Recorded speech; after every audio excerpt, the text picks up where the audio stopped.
Assalamu alaikum everyone. This is me Sabikun Nahar Urmi. This is my first class. Today's our topic is the basics of communication theory.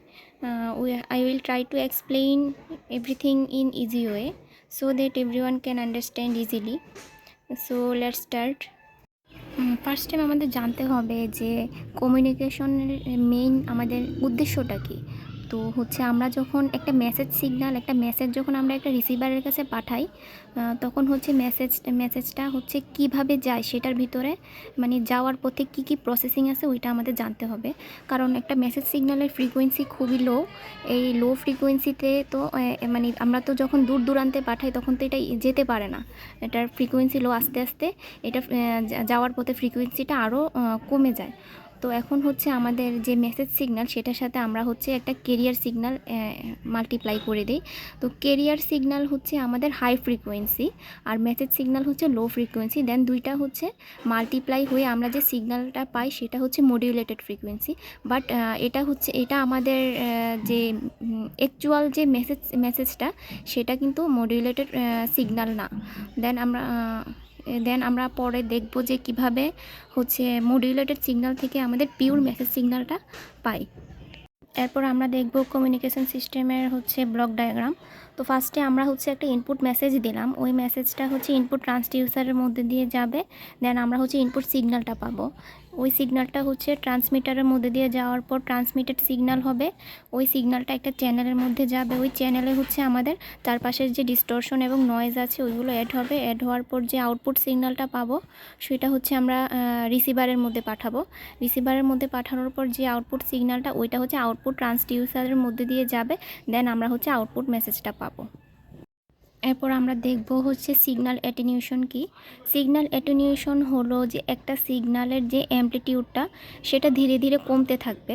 আর যে আমাদের চ্যানেলটা ওই চ্যানেলটা হচ্ছে যত long হবে আমাদের সিগন্যালের অ্যাটেনিউশনটা তত বেশি বাড়তে থাকবে।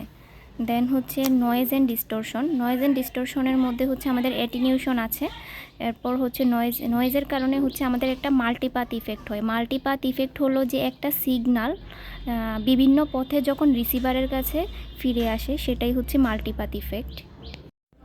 দেন আমরা দেখব হচ্ছে ডোপলার শিফট হলো হচ্ছে ট্রান্সমিটার এবং রিসিভারের হচ্ছে একে অপরের দিকে মুভ করা। যখন হচ্ছে খুব কাছাকাছি থাকবে তখন তাদের হচ্ছে ফ্রিকোয়েন্সি বেশি শোনা যাবে, যখন একটু দূরে থাকবে তখন ফ্রিকোয়েন্সি লো শোনা যাবে। এক্সাম্পল দিতে পারি যেরকম হচ্ছে যখন আমরা অ্যাম্বুলেন্সের খুব কাছাকাছি থাকি তখন হচ্ছে যে শব্দটা আমরা পাই ওইটা খুবই তীক্ষ্ণ শোনা যায়, আর যখন আমরা দূরে থাকি তখন কিন্তু কিছুটা কম শোনা যায়। সেটাই হচ্ছে ডোপলার শিফটের একটা এক্সাম্পল।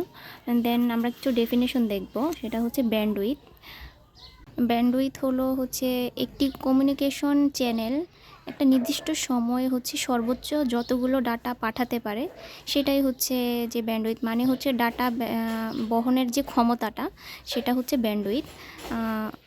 এখানে হচ্ছে যে একটা সিগন্যালের হচ্ছে এই ফার্স্ট পয়েন্ট থেকে লাস্ট পয়েন্ট পর্যন্ত যে ডিস্টেন্সটা সেটাই হচ্ছে একটা ব্যান্ডউইথ। এরপর হলো বেসব্যান্ড সিগন্যাল হলো এখনও মডিউলেশন হয়নি এমন সিগন্যাল হচ্ছে লো ফ্রিকোয়েন্সিতে থাকে, এখনও মডিউলেশন হয়নি, লো ফ্রিকোয়েন্সিতে থাকে, সেটা হচ্ছে বেসব্যান্ড সিগন্যাল। এরপর হচ্ছে ওয়াইড ব্যান্ড সিগন্যাল হলো যে সিগন্যালের ব্যান্ডউইথ অনেক বেশি বা ফ্রিকোয়েন্সি রেঞ্জ বড় সেটা হলো ওয়াইড ব্যান্ড সিগন্যাল। আর ন্যারো ব্যান্ড হলো যে সিগন্যালের ব্যান্ডউইথ কম, ফ্রিকোয়েন্সি খুবই কম। দেন রিপিটার হচ্ছে দুর্বল সিগন্যালকে গ্রহণ করে সেটাকে আবার শক্তিশালী করে, বুস্ট করে আবার ট্রান্সমিট করে শক্তিশালী করে বানায়, সেটাই হচ্ছে রিপিটার। অ্যামপ্লিটিউড মডিউলেশন হচ্ছে তিন ধরনের, একটা হচ্ছে ডাবল সাইড ব্যান্ড, একটা হচ্ছে সিঙ্গেল সাইড ব্যান্ড, আরেকটা হলো ভেস্টিজিয়াল সাইড ব্যান্ড। এখন আমরা জানবো হচ্ছে ডাবল সাইড ব্যান্ড কি। ডাবল সাইড ব্যান্ড হলো হচ্ছে দুই পাশেই হচ্ছে দুইটা ব্যান্ড থাকবে, যেমন হচ্ছে আমাদের এখানে এটা হচ্ছে বাইরের সাইড হচ্ছে দুই পাশের বাইরের সাইড হচ্ছে আপার সাইড ব্যান্ড ইউএসবি, আর যে ভেতরের দিকে যে দুইটা সাইড আছে ওইটা হলো লোয়ার সাইড ব্যান্ড এলএসবি। দেন আমরা এটা হচ্ছে প্রিভিয়াসও দেখে আসলাম যে হচ্ছে একটা মেসেজ সিগন্যাল হচ্ছে যাবে, এখানে একটু ভুল আছে, এটা হবে message signal not modulated signal.